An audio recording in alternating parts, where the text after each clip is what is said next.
बिस्मिल्लाहिर्रहमानिर्रहीम। अस्सलामु अलैकुम व्यूवर्स, आप देख रहे हैं सिरात मुस्तकीम सऊदी न्यूज़ चैनल। आज 16 जनवरी 2025 है। इस्लामी कैलेंडर के लिहाज से 16 रजब की तारीख बनती है। सऊदी अरब और दीगर खलीजी ममालिक से मुतल्लिका ताज़ा तरीन खबरें आपसे शेयर की जा रही हैं। अगर आप रोज़ाना की बुनियाद पर अपडेट रहना चाहते हैं, सऊदी अरब के कवानीन को बेहतर जानना चाहते हैं, तो मेरे चैनल को देखते रहें। वीडियो लाइक करके शेयर भी कीजिएगा। अगर आप मेरे चैनल पर नए व्यूवर हैं तो प्लीज़ चैनल सब्सक्राइब कीजिएगा। बेल बटन में ऑल के ऑप्शन को लाजमी सेलेक्ट कर लें ताकि तमाम वीडियोस बर वक्त आपको मिलती रहें।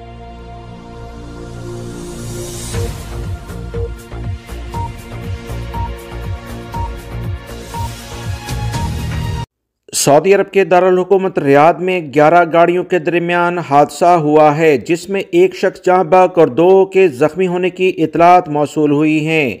महकमा ट्रैफिक के हवाले से बताया गया कि एक गाड़ी का ड्राइवर फुटपाथ और आईलैंड में टकरा गया। ये वाक़या ड्राइवर की लापरवाही के बायस पेश आया। किस इलाके में यह हादसा हुआ है, इसकी तफसीलात शेयर नहीं हुई हैं। सऊदी महकमा ट्रैफिक ने तमाम ड्राइवर हजरात से कहा, गाड़ी चलाते वक्त बहुत एहतियात बरतें, मोबाइल का कतन इस्तेमाल ना किया जाए और सीट बेल्ट लाजमी इस्तेमाल करें। और साथ ही साथ जब भी आप गाड़ी का टर्न लें तो इंडिकेटर लाजमी दिया जाए। अक़वाम मुत्तहिदा के इदारे वर्ल्ड हेल्थ ऑर्गेनाइजेशन का एक मुतनाज़ा बयान पूरी दुनिया में तशवीश का बायस बन गया है। वर्ल्ड हेल्थ ऑर्गेनाइजेशन ने एक नई आने वाली वबा के लिहाज से बात की है और कहा है कि हम इसका सामना करने के लिए तैयार नहीं। कोरोना के अचानक नमूदार हो जाने और फिर वबाई सूरत हाल इख्तियार कर लेने से पूरी दुनिया में किस तरह की सूरत हाल पैदा हुई थी, आप तमाम हजरात अच्छे तरीके से जानते हैं। याद रखें, इन तमाम चैलेंजेस के लिए दुनिया के बहुत सारे ममालिक नामुनासिब वसाइल की बिना पर मुश्किलात का शिकार देखे गए और दुनिया में बहुत ज़्यादा अमवात भी हुई। लेकिन अब वर्ल्ड हेल्थ ऑर्गेनाइजेशन की जानिब से बार बार इस तरह की बातें करना, वार्निंग जारी करना तरक्की याफ्ता ममालिक के लिए बहुत मुश्किलात का सबब बन रहा है और वो किसी भी तौर पर इसके लिए तैयार नहीं हैं।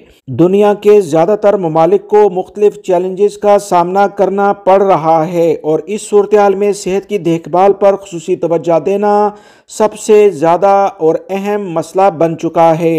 वर्ल्ड हेल्थ की जानिब से ऐसी वार्निंग के बाद सऊदी अरब और दीगर खलीजी ममालिक में एहतियाती तदाबीर पर अमल दरामद शुरू करते हुए नए लाएमल सामने आ रहे हैं और इसी वजह से ज़ायरीन और दीगर वीज़ों पर आने वाले जितने भी मुसाफिर हैं, इनके लिए वैक्सीन की नई शराइत शुरू कर दी गई हैं। मुमकिन है आने वाले दिनों में सफरी कवानीन में मजीद सख्तियाँ कर दी जाएँ। लिहाजा इंडिया, पाकिस्तान और बांग्लादेश के शहरी सऊदी अरब या दीगर खलीजी ममालिक का सफ़र करने से पहले वैक्सीनेशन कार्ड हासिल कर लें। इसे अपडेट रखें क्योंकि किसी भी वक्त सूरत हाल में तब्दीली आ सकती है। सऊदी सिविल एविएशन ने हज 2025 की फ़्लाइट शेड्यूल का बाकायदा ऐलान जारी कर दिया है। हज ऑपरेशन का बाकायदा आगाज़ मंगल 29 अप्रैल 2025 यानी यकम ज़िलक़द 1446 हिजरी से हो जाएगा, जबकि हुज्जाज की वापसी 13 ज़िलहज्जा से शुरू होगी। सऊदी ज़राए अबलाग के मुताबिक हज्जाज की रवानगी जुमा 11 जुलाई 15 मुहर्रम 1447 हिजरी तक जारी रहेगी, जिसके बाद हज ऑपरेशन इख्तिताम पजीर हो जाएगा। सिविल एविएशन अथॉरिटी की जानिब से हुज्जाज के फ़्लाइट शेड्यूल के रजिस्ट्रेशन के अमल 3 रबीउल सानी से शुरू कर दिया जाएगा, जो 30 शवाल तक जारी रहेगा। इस दौरान हज फ़्लाइट्स की आमद और इनके प्रोग्राम को हतमी लिस्ट के जरिए जारी किया जाएगा। तमाम फ़िज़ाई कंपनियों को इस बात का पाबंद किया गया है कि मुकर्ररा शेड्यूल पर सख्ती से अमल करें। ऐसी कंपनियां जो हज फ़्लाइट्स को मुनज़्ज़म नहीं करेंगी, इनके खिलाफ मुकर्ररा कवानीन के मुताबिक कार्रवाई अमल में लाई जाएगी। याद रहे, इस साल पाकिस्तान से 1,80,000 के करीब पाकिस्तानी फ़रीज़े हज की अदायगी के लिए आएंगे, जबकि इंडिया से 1,50,000 और इंडोनेशिया से सबसे ज़्यादा 2.25 लाख के करीब आज़मीन हज आएंगे। खुसूसी मोबाइल ऐप से आज़मीन हज के लिए तमाम मालूमात इनके मोबाइल फ़ोन्स पर दस्तयाब होंगी।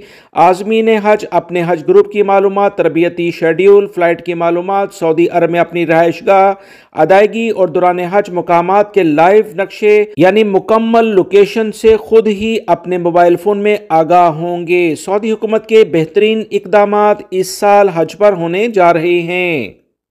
سعودی وزارت تعلیم کا ایک اہم بیانیہ سامنے آیا جس میں انہوں نے بتایا ہے کہ مملکت میں سعودی شہری ہوں یا غیر ملکی، ابتدائی کلاسز جسے ہم KG1 یا KG2 کہتے ہیں اور جماعت اول میں جو اب سکولوں میں داخلے ہوں گے، اس میں فزیکل فٹنس یعنی کہ صحت کے لحاظ سے بنیادی شرط اور بنیادی ٹیسٹ لیا جائے گا، جس کے بغیر داخلے کی کارروائی کسی بھی سکول میں سعودی عرب میں مکمل نہیں کی جائے گی۔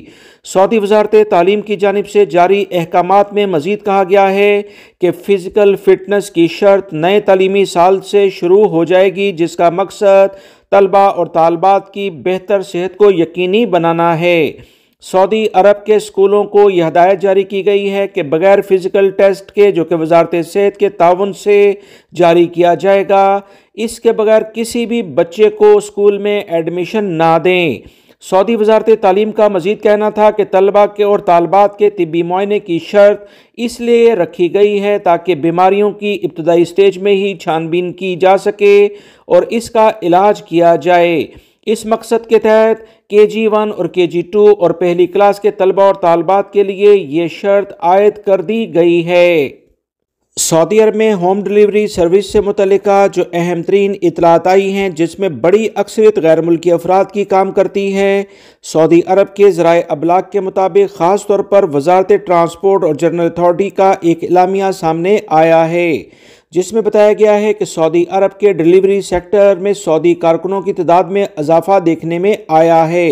گزشتہ سال 2024 کے آخری مہینوں میں سعودی کارکنوں کی کل تعداد 60,243 تک پہنچ گئی ہے۔ سعودی جنرل ٹرانسپورٹ اتھارٹی کی جانب سے سروے میں مزید کہا گیا کہ مملکت میں ڈیلیوری سروس سے منسلک غیر ملکیوں کی تعداد میں کمی دیکھنے میں آ رہی ہے۔ سروے میں مزید کہا گیا ہے کہ گزشتہ سال 2024 کی پہلی سہ-ماہی میں ڈیلیوری سروس سے منسلک غیر ملکیوں کی کل تعداد 1,52,606 کے قریب تھی، جس میں سال کے آخر تک 20% کمی ہوئی۔ غیر ملکی کارکنوں کی تعداد 1,21,086 کے قریب رہ گئی ہے۔ واضح ہے ٹرانسپورٹ جنرل اتھارٹی نے ڈیلیوری سیکٹر کے معیار کو بہتر بنانے اور اس میں سعودی شہریوں کو روزگار کے مواقع فراہم کرنے کے لیے مزید سختی شروع کر دی ہے۔ آنے والے دنوں میں مزید سعودی شہری اس کام سے منسلک ہو جائیں گے اور غیر ملکی افراد کی کمی واقع ہو سکتی ہے۔ سعودی عرب کے ذرائع ابلاغ کے مطابق غیر ملکی کارکنوں کے لیے لازمی ہے کہ وہ صرف ایک ڈیلیوری کمپنی میں کام کریں جو لائٹ ٹرانسپورٹ یعنی موٹر سائیکل کی سہولت فراہم کرتی ہو۔ یہ پابندی گزشتہ سال کے آغاز میں عائد کی گئی تھی، جس کا مقصد ڈیلیوری سروس میں سعودی شہریوں کو زیادہ سے زیادہ کام کے مواقع فراہم کرنا ہے۔ سعودی عرب پچھلے 2 سے 3 سالوں سے ایسے اقدامات سعودی عرب میں کرتی آ رہی ہے جس میں آن لائن ٹرانزیکشن کا کافی زیادہ کہا جا رہا ہے، جس میں بار بار عوام سے کیش کے استعمال کو کم سے کم کرنے کے لیے کہا جا رہا ہے۔ آن لائن ٹرانزیکشن یعنی کہ کریڈٹ کارڈ، ڈیبٹ کارڈ یا مادہ کارڈ کے ذریعے کرنے کا کہا جاتا ہے۔ تازہ ترین اعلامیہ سعودی سینٹرل بینک سما کی جانب سے جاری ہوا کہ 2025 کے دوران گوگل پے سے رقم کی ترسیل اور ادائیگی کے لیے بینکنگ کا باقاعدہ معاہدہ کر لیا گیا ہے۔ گوگل پے کے تحت کمپنی مادہ پیمنٹ سسٹم کے ذریعے رقوم کی ادائیگی کو یقینی بنائے گی۔ سعودی عرب کے ادارے سما کا مزید کہنا ہے کہ اس سال سیمسنگ پے اور ایپل پے کی سہولت فراہم کر دی جائے گی اور اسے باقاعدہ سعودی عرب کے تمام علاقوں میں نافذ بھی کر دیا جائے گا، جس کے لیے گوگل کمپنی سے تمام معاملات طے کر لیے گئے ہیں۔ سعودی سینٹرل بینک کی جانب سے ڈیجیٹل ادائیگی سسٹم کو مملکت میں تیزی سے رائج کرنے کے لیے ای پیمنٹ نظام کو مستحکم کیا گیا ہے۔ یاد رہے سعودی عرب کے یہ تمام اقدامات ویژن 2030 کے اہداف کے لحاظ سے شامل کیے جاتے ہیں۔ ڈیجیٹل ادائیگی سسٹم کو جامع انداز میں رائج کرنے کے لیے سما کی جانب سے مضبوط انفراسٹرکچر تیار کیا جا رہا ہے تاکہ کرنسی لیس سوسائٹی کی جانب بڑھا جائے۔ سما کی جانب سے مزید بتایا گیا کہ گوگل پے کے ذریعے کسٹمرز محفوظ آن لائن خریداری کر سکیں گے۔ گوگل والیٹ ایپس کے ذریعے صارفین ڈیجیٹل ڈیبٹ مادہ اور کریڈٹ کارڈ بھی حاصل کر سکتے ہیں۔